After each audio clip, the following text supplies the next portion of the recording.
கிருபையும் சமாதானமும் உண்டாவதாக. இன்றைக்கு நாம் ஆதியாகமம் 20ஆம் அதிகாரத்தை வாசிக்க கேட்போம். ஆபிரகாம் அவ்விடம் விட்டு தென் தேசத்திற்கு பிரயாணம் பண்ணி காதேசுக்கும் சூருக்கும் நடுவாக குடியேறி கேராரிலே தங்கினான். அங்கே ஆபிரகாம் தன் மனைவியாகிய சாராளை தன் சகோதரி என்று சொன்னதினாலே கேராரின் ராஜாவாகிய அபிமெலேக்கு ஆள் அனுப்பி சாராளை அழைப்பித்தான். தேவன் இரவிலே அபிமெலேக்கு சொப்பனத்திலே தோன்றி, நீ அழைப்பித்த ஸ்திரீயின் நிமித்தம் நீ செத்தாய், அவள் ஒருவனுடைய மனைவியாய் இருக்கிறாளே என்றார். அபிமெலேக்கு அவளை சேராதிருந்தான். ஆகையால் அவன், ஆண்டவரே, நீதியுள்ள ஜனங்களை அழிப்பீரோ? இவள் தன் சகோதரி என்று அவன் என்னுடனே சொல்லவில்லையா? அவன் தன் சகோதரன் என்றும் இவளும் சொன்னாலே, உத்தம இருதயத்தோடும் சுத்தமான கைகளோடும் இதை செய்தேன் என்று சொன்னான். அப்போது தேவன், உத்தம இருதயத்தோடே நீ இதை செய்தாய் என்று நான் அறிந்திருக்கிறேன். நீ எனக்கு விரோதமாக பாவம் செய்யாதபடிக்கு உன்னை தடுத்தேன். ஆகையால் நீ அவளை தொட நான் உனக்கு இடம் கொடுக்கவில்லை. அந்த மனுஷனுடைய மனைவியை அவனிடத்திற்கு அனுப்பிவிடு. அவன் ஒரு தீர்க்கதரிசி. நீ பிழைத்திருக்கும்படிக்கு அவன் உனக்காக வேண்டுதல் செய்வான். நீ அவளை அனுப்பிவிடாதிருந்தால் நீயும் உன்னை சேர்ந்த யாவரும் சாகவே சாவீர்கள் என்று அறிவாயாக என்று சொப்பனத்திலே அவனுக்கு சொன்னார்.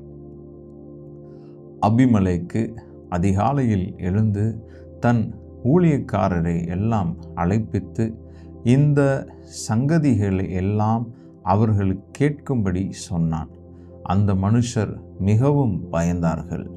அப்பொழுது அபிமெலேக்கு ஆபிரகாமை அழைப்பித்து, நீ எங்களுக்கு என்ன காரியம் செய்தாய்? நீ என் மேலும் என் ராஜ்யத்தின் மேலும் கொடிய பாவம் சுமர பண்ணுகிறதற்கு உனக்கு நான் என்ன குற்றம் செய்தேன்? செய்யத்தகாத காரியங்களே என்னிடத்தில் செய்தாயே என்றான். பின்னும் அபிமெலேக்கு ஆபிரகாமை நோக்கி, என்னத்தைக் கண்டு நீ இந்த காரியத்தை செய்தாய் என்றான். அதற்கு ஆபிரகாம், இவ்விடத்தில் தெய்வ பயம் இல்லை என்றும் என் மனைவியின் நிமித்தம் என்னை கொன்று போடுவார்கள் என்றும் நான் நினைத்தேன். அவள் என் சகோதரி என்பதும் மெய்தான். அவள் என் தகப்பனுக்கு குமாரத்தி, என் தாய்க்கு குமாரத்தி அல்ல. அவள் எனக்கு மனைவியானால் என் தகப்பன் வீட்டை விட்டு தேவன் என்னை தேசாந்தரியதாய் திரியும்படி செய்தபோது நான் அவளை என்னை சகோதரன் என்று சொல்வது நீ எனக்கு செய்ய வேண்டிய தயை என்று அவளிடத்தில் சொல்லியிருந்தேன் என்றான். அப்பொழுது அபிமெலேக்கு ஆடு மாடுகளையும் வேலைக்காரரையும் வேலைக்காரிகளையும் ஆபிரகாமுக்கு கொடுத்து அவன் மனைவியாகிய சாராளையும் அவளிடத்தில் திரும்ப ஒப்புவித்தான். பின்னும் அபிமெலேக்கு, இதோ என் தேசம் உனக்கு முன்பாக இருக்கிறது, உன் பார்வைக்கு சம்மதியான இடத்திலே குடியிரு என்று சொன்னான். பின்பு சாராளை நோக்கி, உன் சகோதரனுக்கு 1000 வெள்ளிக்காசு கொடுத்தேன்.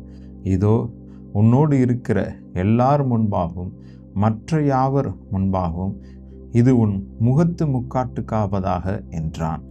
இப்படி அவள் கடிந்து கொள்ளப்பட்டாள். ஆபிரகாமுடைய மனைவியாகிய சாராளின் நிமித்தம் கர்த்தர் அபிமெலேக்குடைய வீட்டாரின் கற்பங்களை எல்லாம் அடைத்திருந்தபடியால் ஆபிரகாம் தேவனை நோக்கி வேண்டிக் கொண்டான். அப்பொழுது தேவன் அபிமெலேக்கையும் அவன் மனைவியையும் அவன் வேலைக்காரியையும் குணமாக்கி பிள்ளை பெறும்படி அனுக்கிரகம் பண்ணினார். 21ஆம் அதிகாரம். கர்த்தர் தாம் சொல்லியிருந்தபடி சாராள் பேரில் கடாட்சமானார். கர்த்தர் தாம் உரைத்தபடியே சாராளுக்கு செய்தருளினார். ஆபிரகாம் முதிர்வயதாய் இருக்கையில் சாராள் கர்ப்பவதியாகி தேவன் குறித்திருந்த காலத்திலே அவனுக்கு ஒரு குமாரனை பெற்றாள். அப்பொழுது ஆபிரகாம் தனக்கு சாராள் பெற்ற குமாரனுக்கு ஈசாக்கு என்று பெயரிட்டான். தன் குமாரனாகிய ஈசாக்கு பிறந்த 8ஆம் நாளிலே ஆபிரகாம் தனக்கு தேவன் கட்டளையிட்டிருந்தபடி அவனுக்கு விருத்த சேதனம் பண்ணினான். தன் குமாரனாகிய ஈசாக்கு பிறந்தபோது ஆபிரகாம் 100 வயதாய் இருந்தான். அப்பொழுது சாராள், தேவன் என்னை நகைக்க பண்ணினார், இதை கேட்கிற யாவரும் என்னோடே கூட நகைப்பார்கள். சாராள் பிள்ளைகளுக்கு பால் கொடுப்பாள் என்று ஆபிரகாமுக்கு எவன் சொல்வான்? அவருடைய முதிர்வயதிலே அவருக்கு ஒரு குமாரனை பெற்றானே என்றாள். பிள்ளை வளர்ந்து பால் மறந்தது. ஈசாக்கு பால் மறந்த நாளிலே ஆபிரகாம் பெரிய விருந்து பண்ணினான். பின்பு எகிப்து தேசத்தாலாகிய ஆகார் ஆபிரகாமுக்கு பெற்ற குமாரன் பரியாசம் பண்ணுகிறதை சாராள் கண்டு ஆபிரகாமை நோக்கி, இந்த அடிமை பெண்ணையும் அவள் மகனையும் புறம்பே தள்ளும். இந்த அடிமை பெண்ணின் மகன் என் குமாரனாகிய ஈசாக்கோடே சுதந்திரவாளியாய் இருப்பதில்லை என்றாள். தன் மகனை குறித்து சொல்லப்பட்ட இந்த காரியம் ஆபிரகாமுக்கு மிகவும் துக்கமாயிருந்தது. அப்பொழுது தேவன் ஆபிரகாமை நோக்கி, அந்த பிள்ளையையும் உன் அடிமை பெண்ணையும் குறித்து சொல்லப்பட்டது உனக்கு துக்கமாய் இருக்க வேண்டாம். ஈசாக்கினிடத்தில் உன் சந்ததி விளங்கும். ஆதலால் சாராள் உனக்கு சொல்வதை எல்லாவற்றையும் கேள். அடிமை பெண்ணின் மகனும் உன் வித்தாய் இருக்கிறபடியால் அவனையும் ஒரு ஜாதியாக்குவேன் என்றார். ஆபிரகாம் அதிகாலையில் எழுந்து அப்பத்தையும் ஒரு துருத்தி தண்ணீரையும் எடுத்து ஆகாருடைய தோளின் மேல் வைத்து பிள்ளையையும் ஒப்பு கொடுத்து அவளை அனுப்பிவிட்டான். அவள் புறப்பட்டு போய் பெயர்சேபாவின் வனாந்தரத்திலே அலைந்து திரிந்தாள். துருத்தியில் இருந்த தண்ணீர் செலவழிந்த பின்பு அவள் பிள்ளையை ஒரு செடியின் கீழே விட்டு, பிள்ளை சாகிறதை நான் பார்க்க மாட்டேன் என்று எதிராக அம்பு பாயும் தூரத்திலே போய் உட்கார்ந்து சத்தமிட்டு அழுதாள். தேவன் பிள்ளையின் சத்தத்தை கேட்டார். தேவதூதன் வானத்திலிருந்து ஆகாரை கூப்பிட்டு, ஆகாரே, உனக்கு என்ன சம்பவித்தது? பயப்படாதே. பிள்ளை இருக்கும் இடத்திலே தேவன் அவன் சத்தத்தை கேட்டார். நீ எழுந்து பிள்ளையை எடுத்து அவனை உன் கையினால் பிடித்து கொண்டு போ. அவனை பெரிய ஜாதியாக்குவேன் என்றார். தேவன் அவளுடைய கண்களை திறந்தார். அப்பொழுது அவள் ஒரு தண்ணீர் துறவை கண்டு போய் துருத்தியிலே தண்ணீர் நிரப்பி பிள்ளைக்கு குடிக்க கொடுத்தாள். தேவன் பிள்ளையுடனே இருந்தார். அவன் வளர்ந்து வனாந்தரத்திலே குடியிருந்த வில்வித்தையிலே வல்லவனானான்.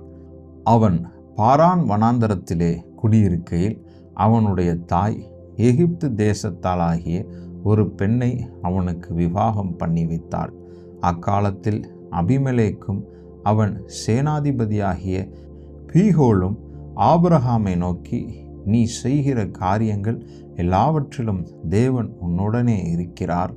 ஆகையால் நீ எனக்காவது என் குமாரனுக்காவது என் பேரனுக்காவது வஞ்சனை செய்யாமல் நான் உனக்கு செய்த தயவின்படியே நீ எனக்கும் நீ தங்கியிருக்கிற இந்த தேசத்திற்கும் தயவு செய்வேன் என்று இங்கே தேவன் பேரில் எனக்கு ஆணையிட்டு கொடு என்றான்.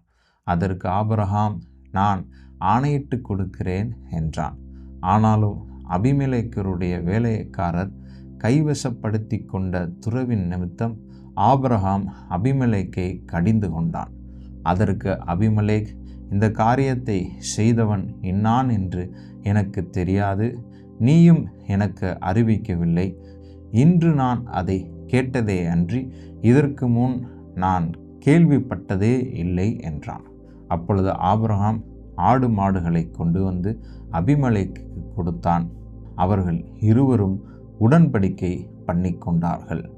ஆபிரகாம் 7 பெண் ஆட்டுக்குட்டிகளை தனியே நிறுத்தினான். அப்பொழுது அபிமெலேக் ஆபிரகாமை நோக்கி, நீ தனியே நிறுத்தின இந்த 7 பெண் ஆட்டுக்குட்டிகள் என்னத்திற்கு என்று கேட்டான். அதற்கு அவன், நான் இந்த துறவு தோண்டினதை குறித்து நீர் சாட்சியாக இந்த 7 பெண் ஆட்டுக்குட்டிகளை என் கையிலே வாங்கி கொள்ள வேண்டும் என்றான். அவர்கள் இருவரும் அவ்விடத்திலே ஆணையிட்டு கொண்டபடியால் அந்த இடம் பெயர்சேபா எனப்பட்டது. அவர்கள் பெயர்சேபாவிலே உடன்படிக்கை பண்ணிக்கொண்ட பின் அபிமெலேக்கும் அவன் சேனாதிபதியாகிய பீகேலும் எழுந்து பெலிஸ்தருடைய தேசத்திற்கு திரும்பி போனார்கள். ஆபிரகாம் பெயர்சேபாவிலே ஒரு தோப்பை உண்டாக்கி சதா காலமுமுள்ள தேவனாகிய கர்த்தருடைய நாமத்தை அவ்விடத்தில் தொழுது கொண்டான். ஆபிரகாம் பெலிஸ்தருடைய தேசத்தில் அநேக நாள் தங்கியிருந்தான். ஆமென். God bless you.